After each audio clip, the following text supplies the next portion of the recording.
Have you ever wondered why the wooden sleepers of almost all model railroad tracks are black? I mean, come on, real railroad sleepers aren't black.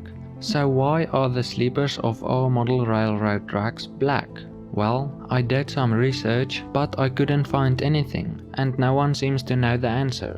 So I came to the conclusion that it's probably because it's the easiest and cheapest way to make it. Let me know what do you think in the comment section just below the like button. So in this video I'll show you how to easily paint your tracks to make them look more realistic without using an airbrush. So let's get started. First you'll need paint, obviously. I'll be using this acrylic paint. In my testing I found that good acrylic paint is more than durable enough for painting tracks. I start by painting the rails. So to achieve the rusty color I want, I mix this brown with 2 drops of red. Mixing the paint can be done on a piece of paper like this. Then I use a small paintbrush to apply the paint to the rails like this. Now you're probably thinking that's way too much work. But with a bit of practice you'll be surprised how easy it becomes, and you'll be able to do it really easy and fast. If you do accidentally get some paint on the sleepers, you can simply brush it off using some water.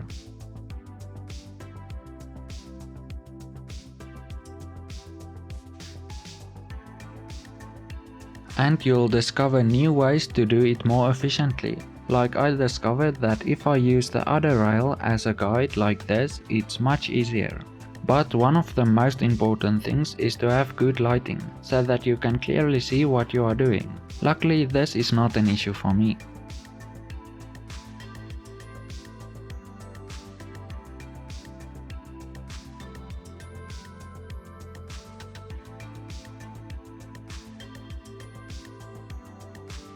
Anyway, once you're done painting the rails, you'll need to mix the color you want to paint the sleepers or ties. It really helps to look at reference photos that can be found on Google to know what color to paint the sleepers. I mix a bunch of colors to get the color I was after.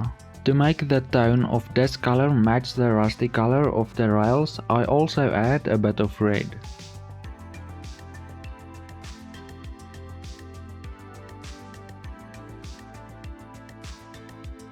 To apply this, I use a method called dry brushing, which is a great way to accentuate detail of raised surface elements and textures that would otherwise be lost with normal paint. Pulling out these areas add depth and character. Once done with the brown wood color, I clean the brush and let the paint dry for about 10 minutes. Then I'll dry brush over some white.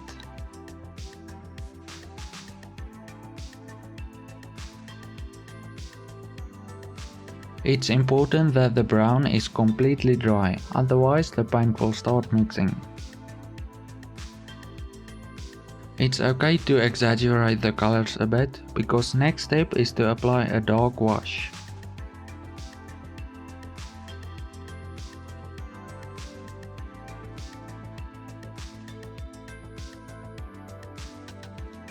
When applying the wash, just be careful so that you don't accidentally remove some of the paint we applied earlier.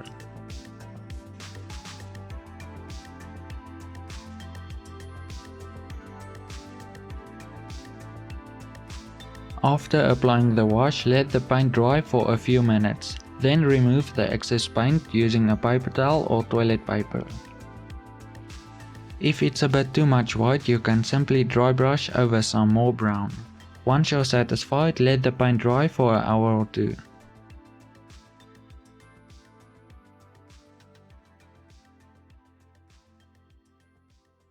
In the next video we'll be continuing with the track ballasting and doing some final weathering, so make sure you are subscribed so that you don't miss out on that video. And I'll see you in the next video. Bye.